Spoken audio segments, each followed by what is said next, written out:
மேடையில் அமர்ந்திருக்கும் அனைவருக்கும் வணக்கம். பத்திரிகை நண்பர்கள், ஊடக நண்பர்கள், இணையதள நண்பர்கள், பிஆர்ஓ நிக்கில் முருகன், மேனேஜர் முருகேசன். முருகேசா, நீ என் மகனா? நீ எங்கே இருக்கிறாய்? அனைவருக்கும் வணக்கம். மேடையில் பேசி கைத்தட்டல் வாங்கும் அளவிற்கு நான் செந்தமிழன் சீமான் இல்லை. தயவு செய்து நீங்களே ஒரு தடவை கை தட்டிடுங்கப்பா. இந்த கைத்தட்டல்கள் அனைத்தும் பரமசிவன் பாத்திமா அந்த குழுவிற்கு தான் போய் சேரும்.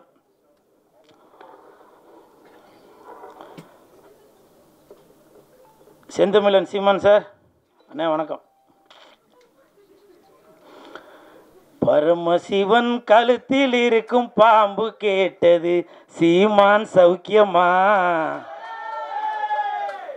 இருக்கும் இடத்தில் இருந்து கொண்டால் எல்லாம் சௌக்கியமே, இசக்கி சொன்னது. அதில் இல்ல, இதில் அர்த்தம் உள்ளது. இயக்குனர் திரு இசக்கி கார்வண்ணன் அவர்களிடம் நான் கேட்டேன், சார் நம்ம படத்திற்கு இசை வெளியீட்டு விழாவுக்கு யார் சிறப்பு விருந்தினராக வருது அப்படின்னு. அப்போது இயக்குனர் சொன்னாங்க, 2 சிறப்பு விருந்தினர் வராங்க, ஒன்று சீமான், இன்னொன்று கூல் சுரேஷ் அப்படின்னு சொன்னாங்க.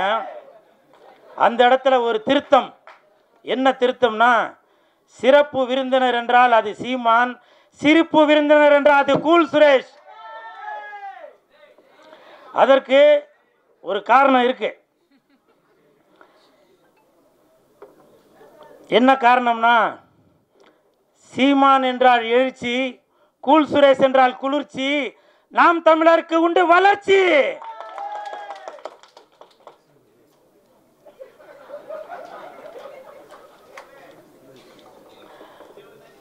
அது மட்டும் இல்லை, நான் எதுக்கு சீமான் அண்ணனை வந்து இந்த இடத்துல ஏதோ ஜால்ரா போட்டு ஏதோ பெருமையாக பேசுகிறார் போல அப்படின்னு சில பேர் நினைக்கலாம். கமெண்ட்டில் சில பேர் கூட அந்த மாதிரி கமெண்ட் பண்ணிகிட்ருக்கீங்க. அதுக்கு ஒரு உதாரணம் சொல்கிறேன். இந்த பரமசிவன் பாத்திமா அந்த படத்திற்கு உண்மையிலேயே தகுதியான ஒரு மனிதர் என்றால் அது செந்தமிழன் சீமான் அண்ணன் மட்டும்தான்.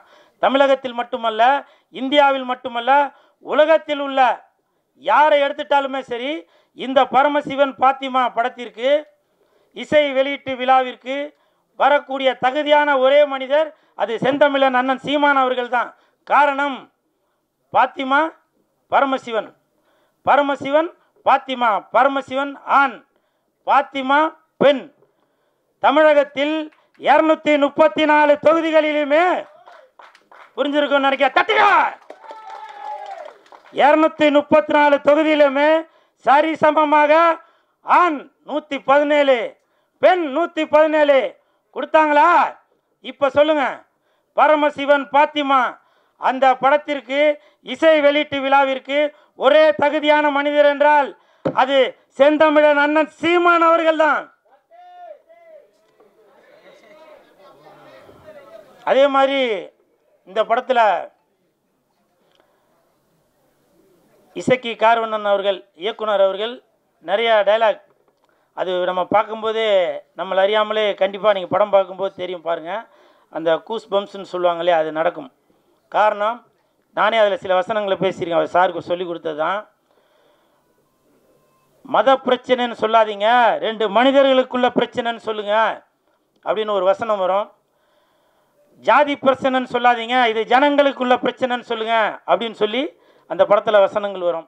அப்படி இன்று மக்களுடைய மனநிலையை புரிந்து கொண்டு அந்த படத்தை இயக்கி வசனமும் எழுதி தயாரித்து இருக்கிறாரு இயக்குனர் இசக்கி கார்வண்ணன் அவருக்கு என் மனமார்ந்த நன்றி. அதே மாதிரி ஒரு வார்த்தையும் சொன்னாங்க, தலைவா இந்த படத்தில் நீங்கள் வந்து செகண்ட் ஹீரோ அப்படின்னு. அது உண்மையாக பொய்யான்னு தெரியல. அப்படி சொன்னால் தான் இவன் வந்து ப்ரமோஷன் எதுவும் பண்ணுவான் அப்படின்றதுக்காக சொன்னாங்களான்னு தெரில. இருந்தாலும் சார், இந்த படத்தில் நான் நடிச்சிருக்கேன். கண்டிப்பாக என் உடல் பொருள் ஆவி அனைத்தும் இந்த பரமசிவன் பாத்திமாக்கு கண்டிப்பாக அர்ப்பணிச்சுட்டு தான் போவேன். அதே மாதிரி படத்தின் ஒளிப்பதிவாளர் சுகுமார் சார் இந்த படத்தில் ஒளிப்பதிவை மட்டும் கவனிக்காமல் நல்ல அற்புதமான நடிப்பையும் கொடுத்துருக்காரு. எனக்கு தெரிஞ்சு அடுத்த பிரகாஷ்ராஜ் அவர்களாக வருவதற்கு நிறைய வாய்ப்பு இருக்குது. எங்கே அவர் வாங்க. எதுக்காக இது சொல்கிறேன்னா, ஷூட்டிங் ஸ்பாட்டில் சொன்னார், தலைவா அடுத்து நான் ஒர்க் பண்ணுற படத்தில் எல்லாத்துலேயும் நீங்கள் இருப்பீங்க, எல்லாத்துலேயும் இருப்பீங்கன்னாரு. 3 படம் ஒர்க் பண்ணிட்டார், இது வரைக்கும் கூப்பிட காணோம். இல்லை, இந்த மாதிரி இடத்துல சொன்னாதான், ஃபோன் பண்ணி சொன்னால் அது சரியாக இருக்காது இல்லையா? அதே மாதிரி படத்தின் கதாநாயகன் கமல் அவர்கள், இல்லை விமல் அவர்கள், இல்லை அந்த அந்த கமல் விமலுக்கு ஒரு காரணம் இருக்குது. விமல் அவர்கள், அவரை பற்றி சொல்கிறதுக்கு ஒன்றும் பெருசாக ஒன்றும் இல்லை. அதுக்கு என்ன காரணம்னா, ஷூட்டிங் ஸ்பாட்டில் அவர் உண்டு, அவர் வேலை உண்டுன்னு இருக்கார். எனக்கு தெரிஞ்சு விஜய் சார் அப்படி இருப்பார். அதே மாதிரி விமல் அவர்களும் தான் உண்டு தன் வேலை உண்டு அப்படின்னு இருக்கார். கூப்பிட்டாக்கா ஷாட்டுக்கு வராரு, இல்லைன்னா போய் பேசாமல் உட்காந்துறாரு. அப்படி ஒரு அற்புதமான மாதிரி நான் ஃபஸ்ட்டு அவர் கூட தான் அந்த படம் ஒர்க் பண்ணியிருக்கேன். ஸோ வாழ்த்துக்கள் விமல் சார், வாழ்த்துக்கள். தம்பி உன் பேர் நம்ம விஆரா? விஆர். அந்த தம்பி வந்து என் பக்கத்தில் உட்காந்துருக்கும்போது நான் எழுதிட்டு இருந்தேன், ஆனால் என்னையும் கொஞ்சம் இப்போ நல்லா பில்டப்பாக சொல்லுங்கண்ணா அப்படின்னா. ஆனால் அவன் பேசும்போது அது சொல்லியிருக்கனால அது சொல்ல காணாம். இருந்தாலும் பரவாயில்ல, அந்த தம்பி விஆர் இந்த படத்தில் நல்லா நடிச்சிருக்கான். அந்த பொண்ணு கூடயே சுற்றின்னு இருப்பான். அவருக்கும் என் மனமார்ந்த நன்றிகளை தெரிவித்துக் கொள்கிறேன். அப்புறம் மிகப்பெரிய நன்றி இயக்குநர்களுக்கும் இசையமைப்பாளர் உங்கள் பேர் என்ன சார்? தீபன் அவர்களுக்கு என் மனமார்ந்த நன்றி. ஏன்னாக்க நான் ஆடுற மாதிரி ஒரு பாட்டு போட்டு கொடுத்துருக்கீங்க, மிக்க நன்றி. ஏன்னா என்னையும் இந்த மாதிரி ஆட முடியும் அப்படின்னு சொல்லி எனக்கு ஒரு ஒரு ஒரு பேர் ஒன்று கொடுத்து, அந்த பேர் வந்திருக்காங்களா?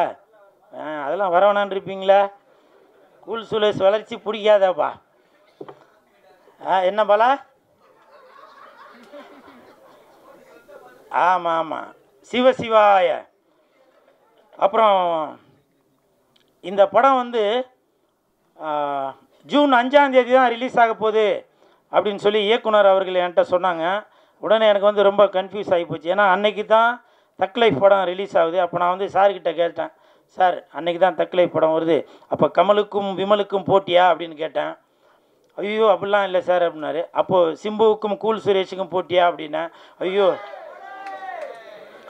அப்படிலாம் இல்லை சார் அப்படின்னாரு.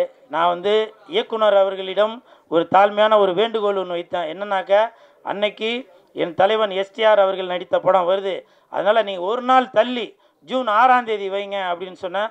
அந்த வேண்டுகோளை ஏற்றுட்டார். ஏன்னா இதுதான் என் தலைவன் எஸ்டிஆருக்கு நான் செய்யும் கைமாறு. இது வந்து பெரிய போட்டி எதுவும் இல்லை, இருந்தாலும் என் தலைவனை நான் இப்படி தான் பார்க்கணும் அப்படின்ற ஒரு எண்ணத்தில் தான் சொல்கிறேன். என்றைக்குமே வெந்து தணிந்தது காடு, வெந்து தணிந்தது காடு, சீமானனுக்கு வணக்கத்தை போடு. அப்புறம் இன்னொரு முக்கியமான விஷயம், கமல் சார், நீங்கள் வந்து உலக நாயகனாக இருந்து விண்வெளி நாயகனாக மேலே ஒரு படி போயிட்டீங்க. அந்த உலக நாயகன் அந்த பட்டம் வந்து இப்போ வெற்றிடமாக இருக்குது. என் தலைவன் எஸ்டிஆர் அவர்களுக்கு அந்த உலக நாயகன் பட்டத்தை நீங்கள் கொடுக்கணும் அப்படின்னு சொல்லி நான் தாழ்மையுடன் கேட்டுக்கொள்கிறேன். இன்று முதல் உலக நாயகன் என்றால் அது சிலம்பரசன், விண்வெளி நாயகன் என்றால் அது கமலஹாசன். விண்வெளி நாயகன் என்றால் அது கமலஹாசன், உலக நாயகன் என்றால் அது சிலம்பரசன்.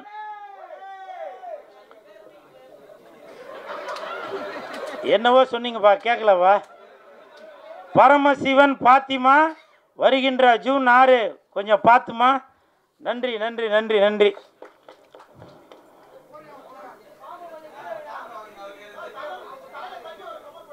ஓகே ஓகே ஓகே அம்மா, அடுத்து ஆரம்பிச்சிடலாமா? இப்போ இல்லை நான் இந்த இடத்துல ஒரு ஒரு விஷயம் சொல்லணும்னு நினைக்கிறேன். இப்போ நிறையா பேர் நினைக்கலாம், என்னவோ அப்படி போட்டுனா அப்படி வந்து நிற்கிறானடா அப்படின்னு. அதை பற்றிலாம் நான் எதுவும் கவலைப்படலாங்க. இதே நான் ஒரு ஒரு படத்தில் போட்டு நான் ஆடி இருந்தால் என்ன நினச்சிப்பீங்க? சினிமாவில் காதலிச்சா ரசிக்குதப்பா உள்ளம், நிஜ வாழ்க்கையில் காதலிச்சா பறிக்குதப்பா பள்ளமா? சொல்லுங்கள். இதெல்லாம் பார்த்தா உங்களுக்கு இப்போவும் சொல்கிறேன் வேணாம் அது சொன்னால். ஏன்னா கூல் சுரேஷ் இருக்கிற இடம் எப்போவுமே ஒரு ஒரு ஒரு கலகலப்போடு தான் இருக்கணும். நிறைய பேர் கமெண்ட்டில் அது இது சொல்லுவீங்க, செந்தமிழர் அண்ணன் சீமான் அவர்கள் இருக்காங்க. அவர் சொன்ன வார்த்தையை தான் இப்போ நான் சொல்கிறேன். வேர்க்காமல் விளையாட முடியாது, விமர்சனம் இல்லாமல் வளர முடியாது. அண்ணன் சீமான் அவர்கள் சொன்னது தான். நான் அதை இன்ன வரைக்கும் அதை ஃபாலோ பண்ணிட்டு தான் இருக்கேன். சரிங்களா? நிறையா பேர் நினைக்கலாம், என்னப்பா இவர் வந்து ஏதோ கோமாளி வேஷம் போட்டுட்ருக்காரு அப்படின்னு. நான் கோமாளி இல்லைங்க, இன்னைய வரைக்கும் ஏமாளி. என்னை எத்தனை இயக்குநர்கள் ஏமாத்திருக்காங்க தெரியுமா? எத்தனை தயாரிப்பாளர்கள் என்னை ஏமாத்திருக்காங்க தெரியுமா? ஒரு படத்துக்கும் கதாநாயகன் கதாநாயகி அவங்க இவங்க எல்லாரையும் நடிக்க வச்சு அதை பண்ணி இதை பண்ணிவிட்டு வெள்ளிக்கிழமைக்கு என்கிட்ட சொல்லுவாங்க, சார் நான் தெரியாமல் அவரை புக் பண்ணிட்டேன், தெரியாமல் இவங்களை புக் பண்ணிட்டேன் அப்படின்லாம் சில விஷயங்கள்லாம் சொல்லுவாங்க. அப்போது என்கிட்ட சொல்லுவாங்க, சார் நீங்கள் தான் வந்து கொஞ்சம் ஏதாவது இது பண்ணுங்கள், நான் உங்களை அடுத்த படத்தில் அதை பண்ணுறேன் இதை பண்ணுறேன்னு. இப்போவும் சொல்கிறேன், நான் கோமாளி இல்லைங்க, ஏமாளி.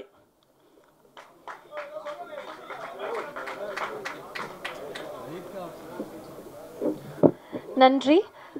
அடுத்ததாக இந்த படத்தில் ஒரு முக்கியமான கதாபாத்திரத்தில் நடிச்சிருக்கக்கூடிய திரு மகேந்திரன் சார் எங்களுக்காக மேடைக்கு வரணும்.